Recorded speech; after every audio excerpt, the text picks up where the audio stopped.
Welcome back to IFS Meditations and Insights. I'm Tim Fortescue, your guide on this journey toward wholeness through the lens of internal family systems. Together, we're creating a sacred space to explore, accept, and love all parts of ourselves. As we do this work, we open ourselves to experiencing divine love and living more authentically. Let's begin.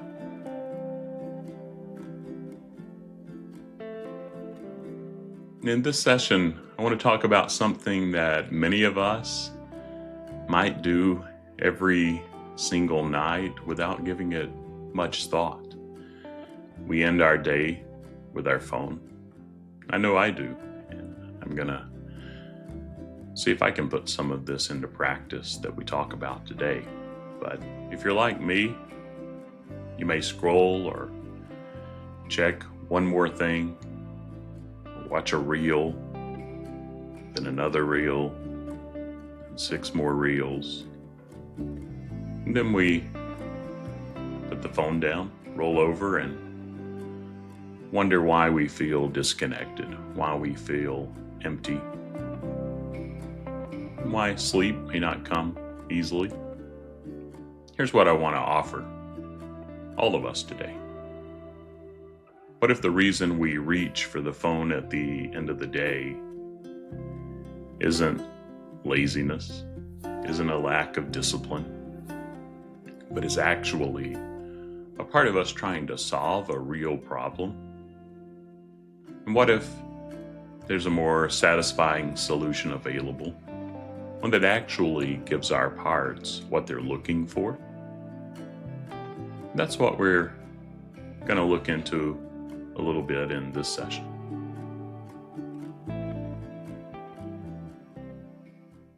So let's start with what's actually happening when we pick up the phone at night. From an IFS perspective, there's a part that reaches for the phone, and that part has a job. Usually, the job is something like help us not feel what we're feeling, create a buffer between the intensity of the day and the vulnerability of sleep. Give us something, anything that feels like a reward after hours of output. That's a protector, often a firefighter. And it's not broken, it's not bad. It's doing something important. It's saying, you had a hard day. You gave a lot. Here, let me numb you just enough so you don't have to process all of that before bed. And this is one example, one experience. There are many. The problem isn't that the part exists. The problem is that the strategy often doesn't actually work. Now, sometimes it does. I'm not beating up on our firefighters. Sometimes we need what we're doing. But at the end, often we don't feel rested. We don't feel connected to ourselves. Sometimes I just get a blah, like, why can't I stop doing this kind of feeling? Often we feel further away. And the parts that were already carrying something from the day, they often go unwitnessed. They go to sleep still holding whatever they were holding. And what I've found, both in my own practice and in working with clients, is that the end of the day is one of the most important windows for self-energy. Not because we need to do deep therapeutic work before bed. Please, don't do that. But because our parts need to know someone is home, someone noticed, someone cares about what happened today. Think of it like this. If you have kids, you know that bedtime is when all the feelings come out. Suddenly they're scared. Suddenly they're sad about something that happened at recess 6 hours ago. Suddenly they need to tell you something important. And why? Because the busyness stopped, the distractions fell away, and now there's space for what was underneath. Our parts are the same way. At the end of the day, when everything slows down, they finally have room to surface. And if we immediately fill the space with a screen, we're essentially saying, not now. I don't have time for you. What they actually need is a moment of acknowledgement, a moment of, hey, I see you. I know today was a lot. I'm here. That's it. That's the whole practice. It doesn't have to be 30 minutes of meditation. It can be 2 minutes of turning inward and saying, what are you carrying from today? And I remember a night a few months ago that really brought this home for me. It was a weeknight, and it had been one of those days where nothing catastrophic happened, but everything was just a lot. I had back to back meetings and sessions. Tessa and I were navigating a disagreement about something with kids' schedules. And this didn't happen, but it has happened on other days. The chickens had eaten all the plants on the front patio again, which can sound funny now, but when you're already stretched thin, chasing a chicken or a raccoon getting into the chicken coop can bring up stress.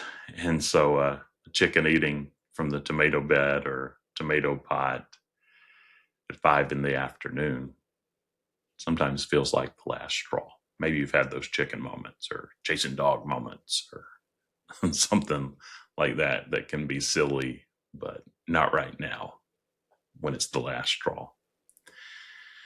And so by 9 or 10 o'clock, back to my evening, the kids were in bed and I was laying in bed on my phone. Wasn't even looking at anything interesting, just scrolling, feeling disconnected from my partner, tapping, scrolling. And I noticed this heaviness in my chest that I'd been carrying all day, and that disconnect between me and my partner and the heaviness that brought. And so after a bit, I put down the phone and I asked inside, who's here right now? What are you carrying? And what showed up surprised me and does when I remember to do this in those moments. It wasn't stress about the schedule or frustration about the chickens. It was a young part, maybe 7 or 8 years old, who felt like he hadn't done enough that day.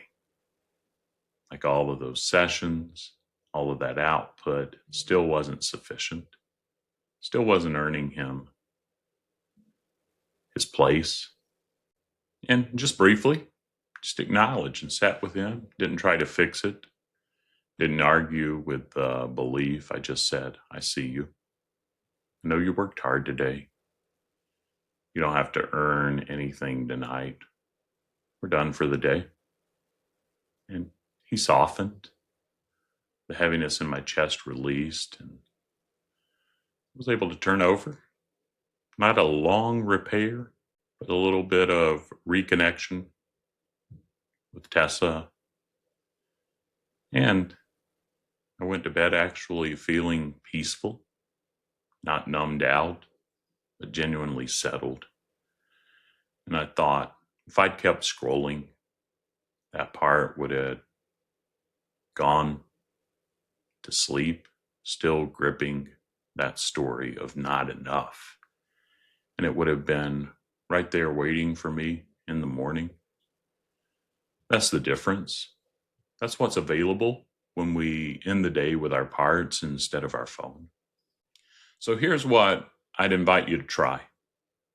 And I want to keep this simple because If it's complicated, that scrolling part, who's doing the best that they can too, but they're going to win every time if it's too complicated.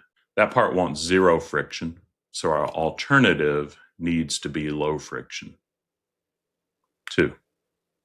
And so tonight, when you'd normally pick up your phone, or when you notice you've already picked it up, just pause.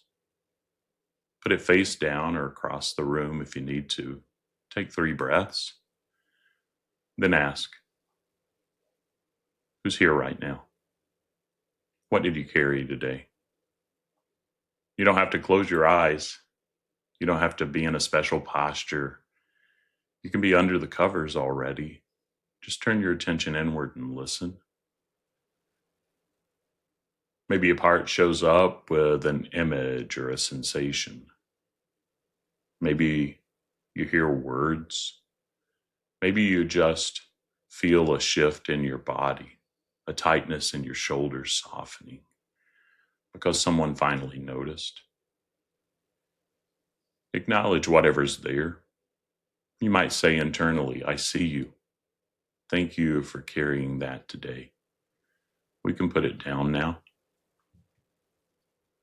That's the practice. 2 minutes, maybe 3. And I promise you, the quality of your sleep, the quality of your morning, the quality of your relationship with yourself will shift, even just a little. Now, one more thing, because I know some of you are already thinking, Tim, I've tried putting the phone down and I literally can't. I hear you. I'm often one of you. And I want to say that's not weakness. That's a part with a very strong protective role, and it deserves your curiosity, not your criticism. You might even start here. Instead of trying to override the scrolling part, try turning toward it first. Hey, part that wants the phone right now, I see you. What are you afraid would happen if you didn't scroll tonight? Sometimes the answer is, I'm afraid of what we'd feel. Sometimes it's, this is the only reward we get. Sometimes it's, I'm afraid of being alone with your thoughts. Those are all valid. Those are all real. And when that part feels seen, it often relaxes its grip on the phone just enough for you to try the alternative. Not because you forced it, but because it felt safe enough to let you. That's how IFS works. You don't override protectors. We earn their trust, even the ones that keep us scrolling at midnight. So tonight, I want to invite you into an experiment. Just one night in the day with your parts instead of your phone. See what's showing up. See who's been waiting for you to turn inward. You might be surprised by what's been carrying you all day without any acknowledgement. And you might be surprised by how little it takes for those parts to feel seen. Sometimes all they need is for you to show up and say, I'm here. We made it through another day. Let's rest. That's self-energy. That's what our parts are looking for at the end of the day. Not a screen, not a distraction, just us, present, compassionate, home. Thanks for being here. And share this with someone who might need to hear it tonight. I look forward to connecting in the next session.